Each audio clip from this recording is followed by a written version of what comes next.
Hello everyone. तो कैसे हैं आप सभी।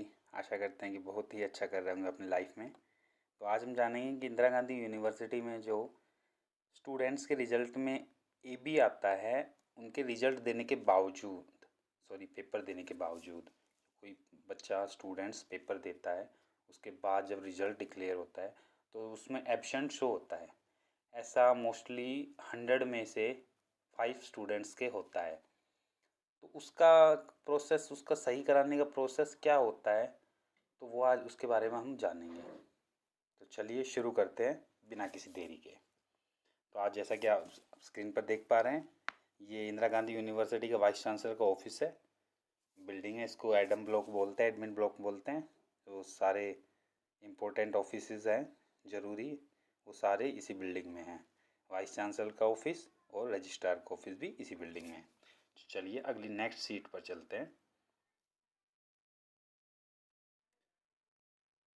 तो आप देखेंगे जो मैंने शो कुछ लिखा हुआ है, कुछ क्वेश्चंस लिखे हुए हैं जो आपसे रिलेट करते हैं आपके क्वेरी से। तो लिखा हेडिंग है कि शोविंग एब्सेंट इन रिजल्ट, कि जो आपका रिजल्ट में उसका एब्सेंट आ रही है। तो फर्स्ट पॉइंट है absent in the result even after giving the exam.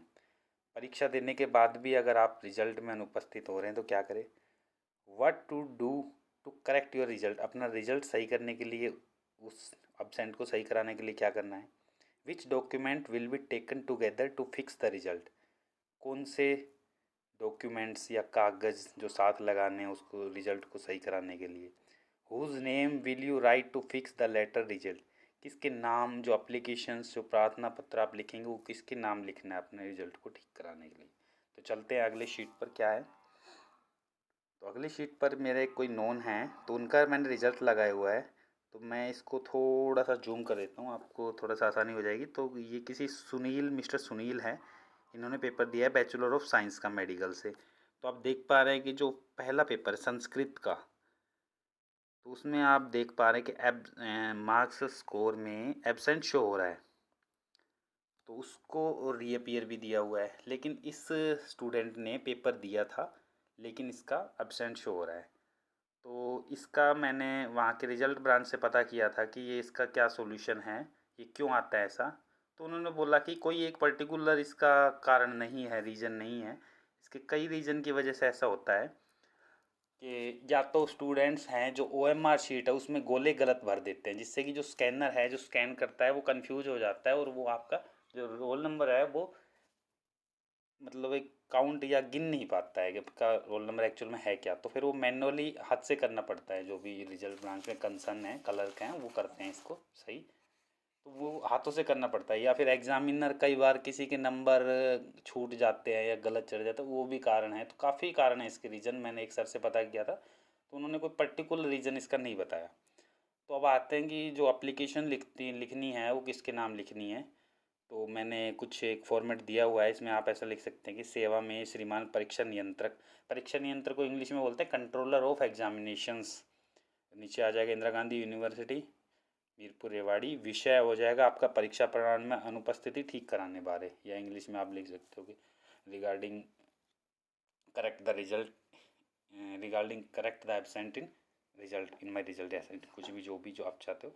फिर आ गया महोदय मेरा नाम, जो भी आपका नाम है, उसके बाद मैं उस कॉलेज या इस विश्वविद्यालय से संबंधित हूँ। कोर्स आ जाएगा आपका जो भी MA MSc BA BSc है का विद्यार्थी हूँ या की विद्यार्थी हूँ। मैंने जून जुलाई दिसंबर जनवरी में पेपर में होते हैं, इवन ओड आप समझ सकते हो कि इवन होते हैं वो जून जुलाई में होते हैं, ओड होते हैं वो दिसंबर जनवरी में होते हैं। मैं अपने सेमेस्टर, जो आपका सेमेस्टर हो गया first second third fourth fifth sixth, उसके वजह से सेमेस्टर के पेपर दिए थे, परंतु मेरे परीक्षा परिणाम देने के बावजूद मेरे परीक्षा परिणाम में मुझे अनुपस्थित दर्शाया गया है। मैं आया अपनी उपस्थिति शीट, जो आपकी आपके आपको सबको ध्यान होगा जब आपके पेपर होते हैं तो आपके अटेंडेंस शीट में आपके साइन होते हैं, तो उसको साथ में लगाना पड़ता है। उसको वो कॉलेज में मिल जाएगी, आपके डिपार्टमेंट जो आप कॉलेज कॉलेज से है तो आपके कॉलेज में वहाँ के जो ऑफिस बने हुए हैं क्लरिकल, वहाँ पे मिलेगी। और अगर आप विश्वविद्यालय में, तो आपका जहाँ आपके पेपर हुए, जिस डिपार्टमेंट में पेपर, वो डिपार्टमेंट देगा। अगर डिपार्टमेंट में नहीं है तो कंडक्ट ब्रांच में मिलेगी आपको। कंडक्ट याद रखना है, एग्जामिनेशन ब्रांच की एक सब विंग है कंडक्ट ब्रांच, जो पेपर कंडक्ट करती है, तो उसमें मिलेगा। तो फिर आगे लाइन है कि अतः आपसे निवेदन जल्द से जल्द मेरा परीक्षा परिणाम ठीक है आपकी अति कृपा होगी। फिर तिथि साइड में तिथि आ जाएगी और यहाँ पे आके हस्ताक्षर हो जाएगा, नाम हो जाएगा, पुत्र पिता का नाम हो जाएगा, रोल नंबर आ जाएगा। Roll number registration number same होता है, रोल नंबर आप डाल सकते हैं। उसके बाद कॉलेज आएगा या फिर आप यूनिवर्सिटी से तो यूनिवर्सिटी। उसके बाद मोबाइल नंबर, अपना मोबाइल नंबर ज़रूर डालें कि हो सकता है कुछ क्वेरी हो तो यूनिवर्सिटी आपसे कॉन्टैक्ट कर सके। ये मैं इसलिए आपका मोबाइल नंबर इसलिए। अब आता है कि related documents for correct absent in the result. अब उसको जो उसके साथ जो रिलेटेड डॉक्यूमेंट्स लगेंगे आपका जो रिजल्ट है उसको सही कराने के लिए, तो पॉइंट नंबर 1 है, मैंने ऐसा लिख ये सारा टाइप किया हुआ है कि handwritten application in request form for correct the result. आपके हाथ से लिखी हुई एक प्रार्थना पत्र जो रिक्वेस्ट के रूप में होगी रिजल्ट ठीक कराने के लिए। उसके बाद दूसरा है download photocopy of the result in which you are showing absent. एक जो आपका रिजल्ट है डाउनलोड करना है, उसका प्रिंट निकालना है, वो साथ में अटैच करना है और उसको पेन से या हाईलाइटर से उसको हाईलाइट करना है या थोड़ा सा वैसे पेन से गोल बना देना जिससे कि ये आगे ये ठीक कराना है। तीसरा नंबर पॉइंट है exam attendance sheet of the college university. जो आपने पेपर दिया होगा तो एग्ज़ाम में आपने अटेंडेंस शीट में साइन किया होगा, और उसके साथ एग्ज़ाम शीट ना लगाना चाहे तो उसके साथ मेमो शीट भी लगा सकते हैं। मेमो शीट बोलते हैं जब जब कॉलेज या यूनिवर्सिटी एग्ज़ाम ब्रांच को आंसर शीट डिस्पैच करते हैं तो उसमें एक मेमो में एक शीट में डिटेल बनाई जाती है कि ये स्टूडेंट प्रेजेंट थे, ये एब्सेंट थे, सबकी डिटेल होती है। तो वो भी आप साथ में अटैच कर सकते हैं जिससे कि जो सही करेगा आपका रिजल्ट उसको थोड़ी सी आसानी हो जाए कि हाँ भाई ये स्टूडेंट प्रेजेंट था। तो नेक्स्ट शीट पर चलते हैं। सॉरी थोड़ा सा गड़बड़ हो गया, एक मिनट। हम आ गए थे इस सीट से अगली पे। तो आप जैसा कि देख रहे हैं कि ये यूआईटी बिल्डिंग है, इसके अंदर एग्ज़ाम ब्रांच है, रूम नंबर 5 है, इसमें आपको जाना है, इसमें सही कराना है। तो आपको जैसे ही यूनिवर्सिटी में एंटर करना है पूछना है एग्ज़ाम ब्रांच कहाँ है या यूआईटी बिल्डिंग कहाँ है या स्कूल कैंपस, ये सेम तीनों चीज़ें इसी में। तो इसमें जाना है आपको। फिर अगली आ जाता है ये sheet percentage and equivalents of grade point for a 7 point scale. तो आजकल आप देख रहे हैं कि जो नए रिजल्ट डिक्लेयर हो रहे हैं वो ग्रेड पॉइंट में हो रहे हैं ना कि नंबर्स में। तो उसका भी ये दिया हुआ है कि अपनी जो यूनिवर्सिटी है वो क्या इसको अपना रही है। तो आप जैसे कि ऊपर देख पा रहे grade point percentage and equivalence. ओ अगर ग्रेड आता है तो उसका मतलब आउटस्टैंडिंग, और ग्रेड पॉइंट होगा 5.50 से 6 के बीच में, और उसका इक्विलेंट होगी वो परसेंटेज के 75 से 100 के बीच में।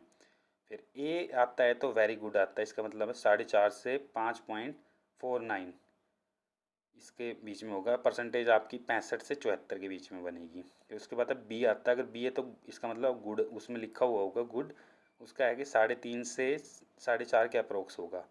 ये 55 से 64 के बीच में आपकी परसेंटेज बनेगी। फिर उसके बाद सी एवरेज आ जाता है, ये 2.5 से 3.5 के अप्रोक्स होगा। ये 45 से 54 परसेंटेज के बीच में, मतलब जो आपकी सेकंड डिवीज़न बनेगी। उसके बाद डी आ जाता है बिलो एवरेज, मतलब एवरेज से नीचे। ये आपका 1.5 से 2.5 अप्रोक्स ग्रेड पॉइंट मिलेगा इसमें रिजल्ट में।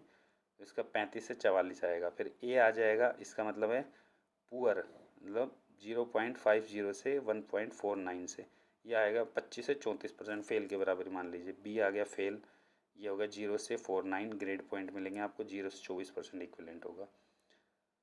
तो थैंक यू सो मच। और अगर वीडियो इन्फॉर्मेटिव लगी और आपके काम की हो तो प्लीज़ हमारे चैनल को सब्सक्राइब कीजिए, और अपने जो भी कमेंट्स, आपकी जो भी क्वेरी है वो कमेंट्स में लिखिए। मैं कोशिश करूँगा कि आपकी क्वेरी का जवाब दे सकूँ। Please like and subscribe my channel university news.